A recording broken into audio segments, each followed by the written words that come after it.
What's good, YouTube? It's your boy Matt of Pig and Matt here. So, I was going through some of my old videos and trying to think about some stuff to do for the channel, and I came across an old series I used to do called Can I Budget, wherein I tried to build a deck under a specific dollar amount and then proceed to see how I could do with it.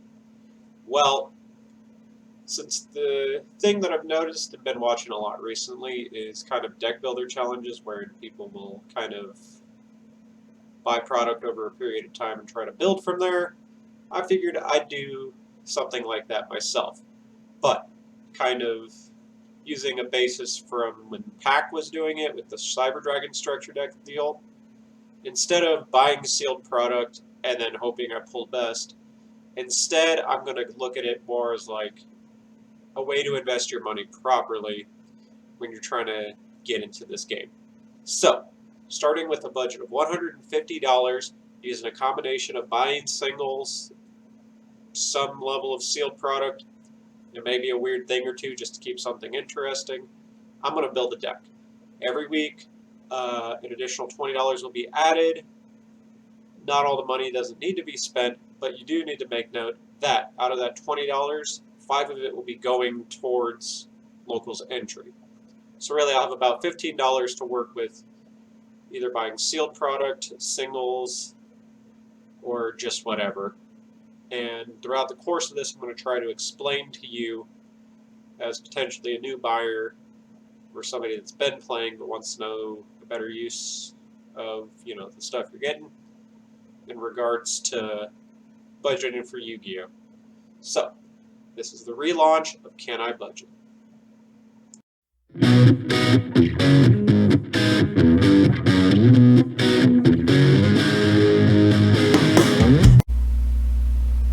Alright, so you're a brand new Yu-Gi-Oh! Player and you're ready to get into this game.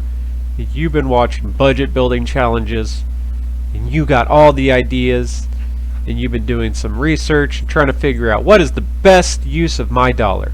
Well, I think I figured out a good starting point, and you can build it for $100.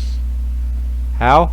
Well, it's utilizing something that most people don't really talk about in such a way as kind of an investment portfolio, and that's looking at buying 3 copies of a structure deck. Now, why do I have the Albaz Strike structure deck up? Well, because whilst the Crystal Beast structure deck is out now, it has Ash Blossom and Joyous Spring, which is a fantastic card, and it has Dimension Shifter, which is a great anti-meta stun choice. It kind of also doesn't do anything beyond that. Let's just be real here. So, we're going to go back, because if you look on TCG Player, you can still find plenty of copies of the Albaz Strike structure deck, first edition. Like, yeah, it's about $13 give or take, but it's still readily available right now. And if the holidays are around the corner, you look at GameStops, Walmarts, or even Best Buys or whatever, you may be able to cop these for around 10s. So, in regards to a budget, that's 48 cards for between $30 to $36 depending on where you find. So that's pretty good. And the reason also to pick this structure deck is because if you've been buying Megatons while you're at it, there's a likelihood you're going to end up pulling some of the Despia branded stuff, which works really well with this if that's your option or what you want to do. So for the most part, I think Konami did a really good job with this structure deck of being kind of a catch-all. But with that in mind, the main reason I picked this structure deck is actually these 3 cards right here. Pot of Extravagance, Called by the Grave, and Dark Ruler No More. I think when you're frontwardly investing into this game from the get-go, you want certain cards in your collection. Now, of these cards in question, I definitely believe everybody should have their mandatory 1-of copy of Called by the Grave, which doesn't hurt to have 2 more for the off chance that Konami ever decides to throw us a bone and put it at 2 or 3.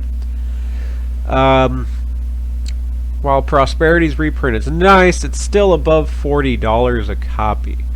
So the next best option in most cases is actually Pot of Extravagance, especially if you're playing stun decks that don't care too much about the extra deck. This card is a really solid investment at 3. And because of this structure deck and a couple of other prints, it's been pretty cheap and available. So yeah, that's why I picked this. And Dark Ruler No More is an insanely great card that you definitely want your playset of. In the upcoming format, it's going to kind of be absolutely necessary. And also, this structure deck just happens to have Dimension Barrier, which jumps in and out, but still really good. Has a great Floodgate in the form of There Can Be Only One, which has been good. Has some other cool techie stuff, Back to the Front, Warning Point. It has Artifact Scythe in here for whatever ungodly reason. It has Kaijus for side deck options. And then, of course, it has 2 super solid and really good hand traps in the form of Ghost Ogre and Effect Veiler. So if you're initially getting 3 of this structure deck while it's under $15 a pop is a fantastic way to start the game. And this just so happened to help me reach my budget by picking up 3 of this structure deck, as well as the singles I'm going to show you here shortly, and will help parlay into the deck profile that we'll go into after that. So just kind of looking at it right now, that's why this is picked, and that's why I would do this in terms of like investing into the game right now. So we got 3 Albaz Strike structure decks, and then from there, because there's also happens to be incidental Dogmatica shenanigans, I decided to grab 1 copy of Ecclesia the Virtuous, as well as 3 copies of Dogmatica Punishment to search with her, and then 2 copies of the newly unlimited Nadir Servant. Unfortunately, there is some hype, so you can't really invest in 3 of this without going over budget, but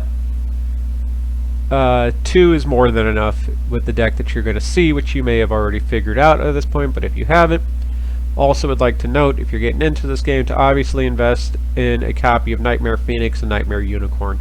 The Genesis Impact reprints are stupid cheap, and for $1 you could have 2 of the best extra deck monsters pretty much, you know, for everything.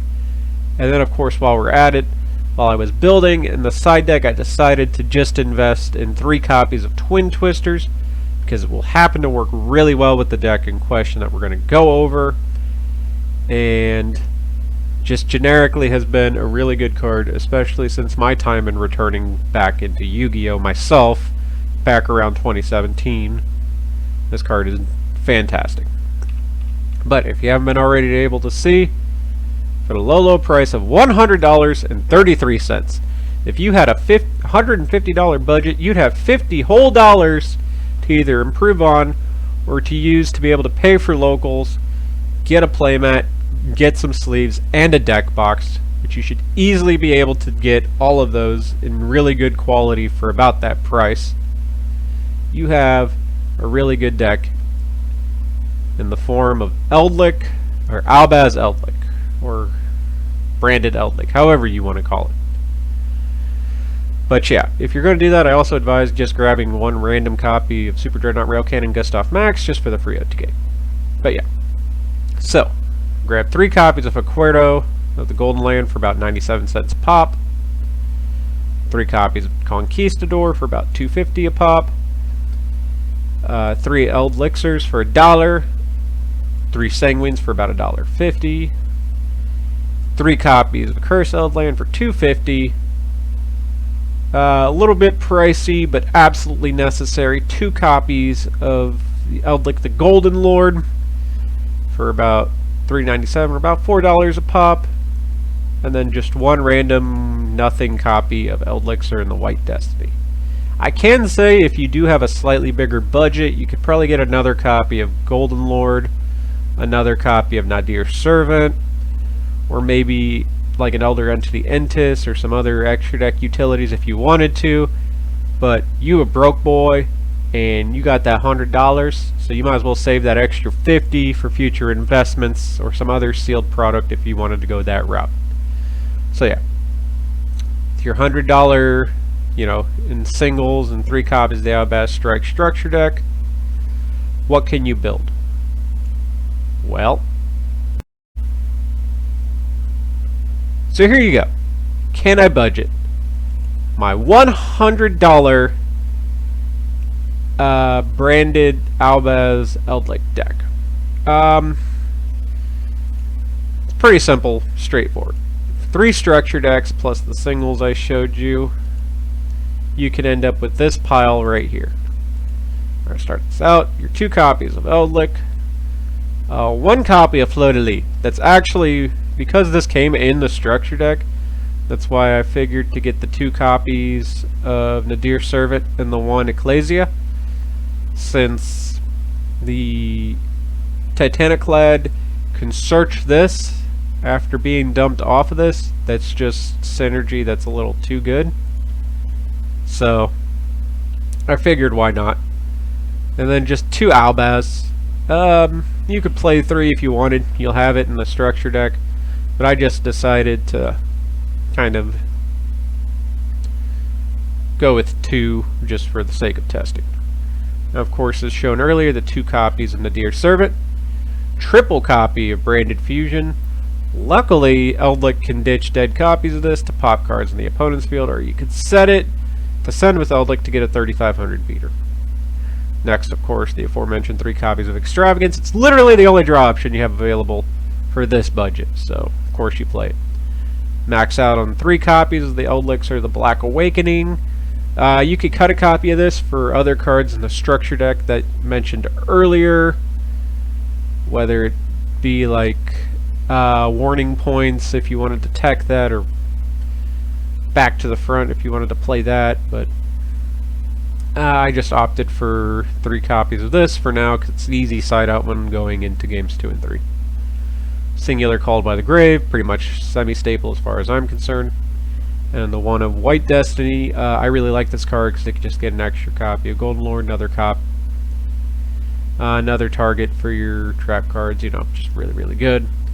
3 copies Curse Eldland. You don't need to max out on this, but again, games 2 and 3, it's an easy side out. For traps, 3 copies of Scarlet Sanguine, 3 copies of Dogmatica Punishment, search with the Fleur, with the Ecclesia, and because it's just in general a really good card. Triple copy of Conquistador the Golden Land. 3 copies of There Can Be Only One. Pretty much the best generic Floodgate that came in that structure deck. That's still pretty solid. And then I'm running 3 copies of Aquero. I think once the Ishizu Tiarlament stuff really becomes a thing, I think using this will be good, because it's basically a DD Crow, and yeah, it's really, really good. And then there's 3 extra slots, so I just opted to put an Artifact Scythe and 2 copies of Back to the Front, because I thought it would be funny. For the extra decks, you max out on Mirror Jade, and Lubellion, and Albion, because they're the most important ones, and you don't want to banish necessary copies off of Extrav, so in order to help mitigate that, you just max out on the good ones. This is just random filler spot. Sometimes you might be able to pull it off, especially because TR Element do special summon on your turn. And 2 copies of Titaniclad to search either Ecclesia, Fleur-de-Lis. Like I mentioned earlier, Unicorn and Phoenix are just generically good, so I figured you might as well throw them in. You won't always go into them, but if you have the options, it's good. Same thing with Super Dreadnought Rail Cannon Gustav Max. Sometimes you'll have 2 copies of Eldlik on the field, so why not get 2,000 free burn in time? And then for a side deck, I just put some going second cards in the form of 3 Veiler, 3 Ghost Ogre, and 3 copies of Dark Ruler No More. These cards are insane for helping you break boards or slow down the opponent. 3 copies of Twin Twisters for other Floodgate matches and what have you. And then 3 copies of Dimensional Barrier, because fusion decks will run rampant So even though you are technically playing one, you would much rather stop your opponent from fusion summoning on you. So yeah, here is a $100 branded Eldlik deck profile. I will probably sleeve this up in real life to do some testing, but for now, here's a game to show you guys just kind of how the deck works. Alright, so here we are on the game 2.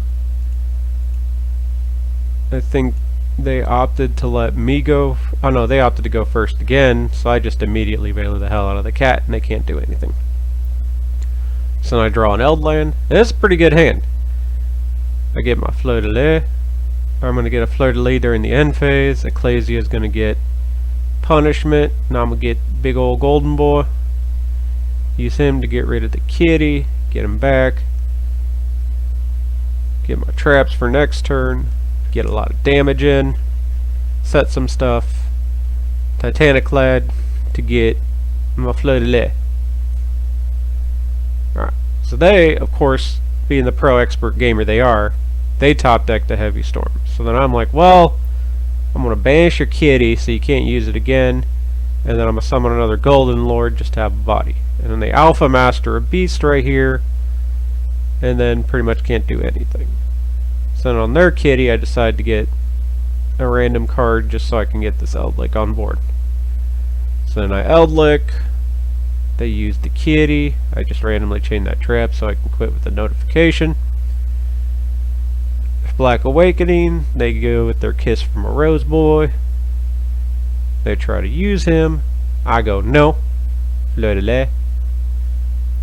And then they just surrender. You know, strong cards are strong. There you have it, folks. Episode 1 in the books of Can I Budget? So, stay tuned next week, wherein I'll go to the first locals of this deck and use that additional $50 plus the 20 from next week to kind of expand, maybe add some cards, and get some more products specifically to help improve the deck, as well as, you know, getting the essentials that everybody needs. That video is going to be less about playing and more about getting stuff, per se, for this game. So, just wanted to give you an idea. And also, it's going to be the end of the current format before the new format. So that's the other reason the play is kind of not necessarily important right now. So, stay tuned next week for episode 2 of Can I Budget?